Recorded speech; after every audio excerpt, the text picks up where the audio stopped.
चलिए अब भोपाल चलते हैं। भोपाल से हमारे संवाददाता प्रिंस गुप्ता हमारे साथ जुड़ रहे हैं। प्रिंस, क्या कुछ खास होने वाला है आज भोपाल में? जी बिल्कुल, काफी कुछ खबरें हैं, लेकिन सबसे पहली और बड़ी खबर की मैं बात करूं तो फिलहाल अभी सौरभ शर्मा वाला जो मामला चल रहा था परिवहन विभाग में, कहीं ना कहीं बेनामी संपत्ति वाला, अभी आईटी और लोकायुक्त के बाद आज ईडी का छापा पड़ा है और उनके घर और दफ्तर को ईडी ने अपने कब्जे में लिया। मैं आपको बता दूं कि पहली बार ईडी की एंट्री हुई है इस मामले में, तो निश्चित तौर पर एक बड़ी और ब्रेकिंग खबर है अभी फिलहाल की कि सौरभ शर्मा पर शिकंजा कसता जा रहा है, उसके साथ जो मिले लोग हैं उन पर शिकंजा कसा जा रहा है और कहीं ना कहीं उसकी जो बेनामी संपत्ति है उसकी पूरी जांच की जा रही है। तो अब ये कहा जा सकता है कि लोकायुक्त और आईटी के बाद अब ईडी की एंट्री कहीं ना कहीं एक और बड़े खुलासे की ओर जा रही है और कहीं ना कहीं और बेनामी संपत्ति और बहुत सारी चीजें हैं जो आने वाले दिनों में हमें देखने को मिलेगी इस मामले में। तो एक बड़ी सबसे पहली और अभी की खबर है ये राजधानी भोपाल से। उसके अलावा अगली खबर की ओर अगर हम चलें तो वो है मुख्यमंत्री डॉक्टर मोहन यादव की तरफ से आज सिवनी का दौरा था, लेकिन पूर्व प्रधानमंत्री मनमोहन सिंह के दिवंगत होने के बाद, उनकी मृत्यु होने के बाद, शांत होने के बाद उन्होंने सारे कार्यक्रम अपने रद्द कर दिए हैं और उन्होंने ट्विटर पर शोक संवेदनाएं भी मुख्यमंत्री ने पूर्व प्रधानमंत्री के प्रति जताई है कि एक विलक्षण प्रतिभा के धनी थे और कहीं ना कहीं देश को एक बड़ी क्षति है उनके जाने से, देश को एक नई दिशा उन्होंने दी थी। तो निश्चित तौर पर मध्य प्रदेश में भी एक शोक की लहर है। पूरे देश में 7 दिन का राष्ट्रीय शोक मनाया जा रहा है, कहीं ना कहीं झंडे झुके रहेंगे 7 दिनों तक उनके सम्मान में।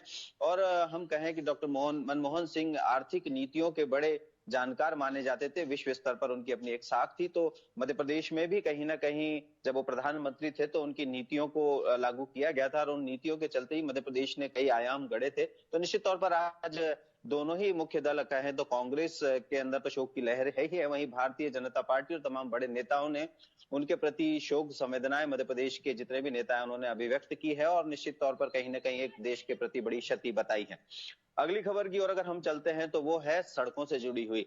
मध्य प्रदेश में अब सड़कों का जाल और बढ़ने वाला है, हाईवेज को बेहतर किया जाएगा, खासतौर से इंदौर उज्जैन का जो 4 लेन है हाईवे है उसको 4 लेन किया जाएगा, ग्रीन फील्ड हाईवे बनाया जाएगा और हाईवे को बेहतर करने के लिए किया जाएगा। उसके साथ जो ग्रामीण परिवहन है उसको बेहतर होगा, खास तौर से हाईवे से कनेक्टिविटी बढ़ेगी।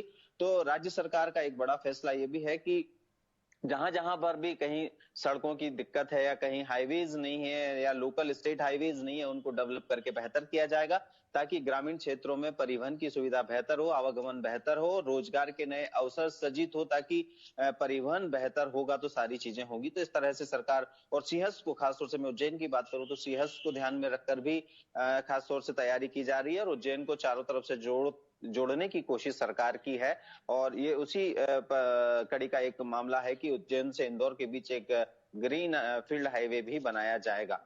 अगली खबर की ओर अगर हम चलें तो मौसम के मिजाज से जुड़ी हुई है। मौसम लगातार बदल रहा है, तो इस बार खासतौर से जो हवाएं चल रही हैं वो 50 किलोमीटर प्रति किलोमीटर की रफ्तार से चलने वाली हैं। आज शाम तक ऐसा मौसम में बदलाव देखने को आएगा, कहीं बूंदाबांदी होगी, कहीं ओले गिरेंगे। तो कहीं ना कहीं इंदौर और भोपाल संभाग में इस मौसम का ज्यादा कहीं ना कहीं दुष्परिणाम देखने को मिलेगा। तो ये बदलते मौसम का एक परिणाम देखने को मिल रहा है। तो वहीं मौसम के साथ वातावरण और वायुमंडल की बात कर लें हम राजधानी भोपाल के, तो AQI 300 पार कर गया है, मैं आपको बताऊं, यानी कि सबसे खराब स्थिति में एयर जो क्वोशेंट है वो राजधानी भोपाल का है। उसके लिए तंदूर भट्टियों पर कार्रवाई पिछली बार की गई थी। उसके अलावा जो कोहरा पड़ रहा है वो एक कारण है, परिवहन के तमाम साधन एक कारण है, जिसके चलते इतना जो मौसम है राजधानी भोपाल का वो खराब हो रहा है, वातावरण खराब हो रहा है। तो निश्चित ही कहीं ना कहीं चिंताजनक है और उस पर कुछ दिनों पहले भी कलेक्टर कौशलेंद्र विक्रम सिंह ने आदेश जारी किया था कि तंदूर भट्टियों को ना जलाया जाए, उनको कंट्रोल किया जाए, पलारी नहीं जलाई जाए, उसको कंट्रोल किया जाए। लेकिन उसके बावजूद भी अभी ठंड के दिनों में जब मौसम इस तरह से करवट ले रहा है तो AQI में बदलाव यानी कि 300 पार होना चिंता का विषय माना जा रहा है। अगली खबर की ओर अगर हम चलें तो वो है मध्य प्रदेश बोर्ड से। मध्य प्रदेश बोर्ड जो है अब बच्चों को अपने जो भी डॉक्यूमेंट्स है उसमें त्रुटि सुधार की 31 दिसंबर तक एक मौका दे रहा है। दिशा निर्देश जारी किए, 500 रुपए उसमें फीस तय की गई है और उसके बाद 11वीं के सब्जेक्ट 12वीं में नहीं बदले जा सकेंगे। ये व्यवस्था भी मध्य प्रदेश माध्यमिक शिक्षा मंडल ने की है। तो निश्चित तौर पर कहीं ना कहीं एक बड़ा बदलाव शिक्षा व्यवस्था में या शिक्षा की इस प्रणाली में देखने को मिला है माध्यमिक शिक्षा मंडल की ओर से। एक खबर और जो बड़ी है उस पर मैं आपको ले चलता हूं, वह भारतीय जनता पार्टी से जुड़ी हुई। भारतीय जनता पार्टी में संगठन के चुनाव चल रहे हैं, उसमें जिला अध्यक्षों के चुनाव होने हैं। लेकिन जिला अध्यक्षों के चुनाव में भी कहीं ना कहीं सरगर्मियां, गर्माहट देखी जा रही। वजह है कि अपने अपने क्षेत्र में कहीं ना कहीं प्रभाव रखने वाले नेता, बड़े नेता, उसमें केंद्रीय मंत्री भी हैं, स्थानीय नेता भी हैं, सांसद विधायक भी हैं, वो चाहते हैं कि उनके मुताबिक जिला अध्यक्ष बने, क्योंकि सभी की अपनी मंशा होती है कि आने वाले समय में जब चुनाव लड़ा जाएगा तो उनके फेवर में काम हो, उनके हिसाब से काम हो और उनकी मंशा के अनुरूप काम हो। तो पार्टी इसमें दो चार हो रही है फिलहाल जिला अध्यक्षों को लेकर। तो 18 जो जिले हैं वहां कहीं ना कहीं इस तरह की बातें सामने निकल कर आई है, तो उस पर मंथन चल रहा है और बीजेपी लगातार इस ओर आगे बढ़ने की पूरी कोशिश कर रही है कि जी बेहतर प्रिंस, तरीके से सबके सामंजस्य से ये बात जिला जी अध्यक्ष का प्रिंस, चुनाव हो शुक्रिया सके। और आपका खासतौर से तमाम चंबल की जानकारी के बात लिए। करूं तो सिंधिया